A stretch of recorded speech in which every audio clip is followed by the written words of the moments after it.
Satu tanggung jawab orang tua yang kadang-kadang terlupakan adalah ini, membawa anak dekat pada Tuhan.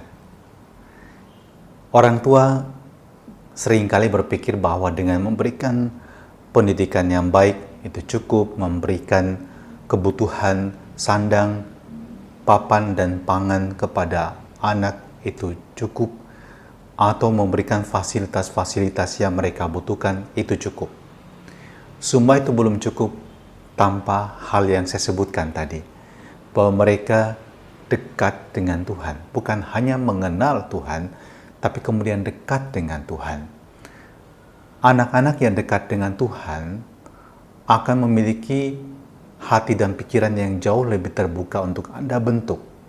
Mereka dalam hati memiliki prinsip-prinsip religius dan moral yang bisa mereka pegang untuk pegangan hidup mereka di kemudian hari. Ketika orang tua melupakan tanggung jawab ini, yang terjadi adalah anak-anak bisa mengalami disorientasi dalam hidup mereka. Mungkin bagi mereka yang utama dan terutama adalah mengejar prestasi, kehormatan, kekayaan, kesenangan dunia, dan kerap kali anak-anak yang kehilangan arah yang jelas dalam hidup justru jatuh dalam hal-hal yang negatif dalam kehidupan mereka, dan mereka hidup di dalam apa yang dikatakan oleh Rasul Yohanes dalam kegelapan dosa, dan bahkan mereka tidak melihat lagi hal yang terpenting dalam hidup mereka yang seharusnya mereka bangun sejak mereka masih muda. Tentu Anda tidak menginginkan anak-anak Anda kehilangan arah dan tujuan di dalam kehidupan ini. Ingat bahwa dunia dengan segala kesenangan dan kemegahannya bukan tujuan akhir hidup kita. Tujuan akhir hidup kita adalah sesuatu yang seringkali memang kita abaikan, yaitu hidup bahagia bersama dengan Allah kelak ketika hidup kita di dunia ini telah berakhir. Dan hal yang tidak kalah penting adalah ketika anak-anak kita juga dekat dengan Tuhan, mereka akan belajar untuk mengasihi Anda sebagai orang tuanya, mengasihi saudara-saudaranya, mengasihi sahabat-sahabatnya. Perhatikanlah jika Anda memiliki anak yang juga Anda bina, Anda bentuk dalam hidup rohani yang baik, bagaimana sikap dan perilaku hidup mereka akan jauh lebih baik. Karena mereka, di dalam diri mereka ada terang yang hidup.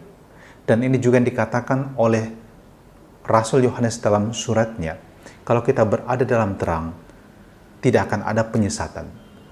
Dan Yohanes mengatakan, dengan mencintai sang terang, mencintai kebenaran, kita mencintai saudara-saudara kita. Sebaliknya, kalau kita mengatakan kita mencintai Allah tetapi kita membenci manusia, kita adalah seorang pendusta. Kita masih berada dalam kegelapan. Jadi mari kita mencoba untuk terus-menerus sebagai pribadi, kita juga mesti mendekatkan diri pada Tuhan, mendekatkan orang-orang yang kita cintai dengan Tuhan, dan kasih itulah yang merekatkan kita satu sama lain. Dan Injil hari ini bercerita tentang Yusuf dan Maria yang mempersembahkan Yesus di bait Allah. Maria dan Yusuf tahu tanggung jawab mereka sebagai orang tua. Pada saatnya mereka harus mempersembahkan Yesus kepada Allah, sebab memang itulah yang juga menjadi tujuan dari hidup seorang Yesus. Dia hadir di dunia untuk menjadi juru selamat bagi kita. Dia adalah satu dengan Bapa yang mengutusnya, dan atas perutusan inilah Yesus kemudian menjalankan misinya menyelamatkan umat manusia. Mari kita mohon berkat-Nya agar kita juga diteguhkan dan dikuatkan dalam perjuangan kita sebagai orang tua. Kadang-kadang kita juga mengalami banyak tantangan, tapi kita tahu bersama Dia kita memiliki kekuatan yang lebih. Dan terimalah berkat Allah yang Maha Kuasa atas diri kita dan keluarga kita masing-masing. Dalam nama Bapa dan Putra dan Roh Kudus. Amin.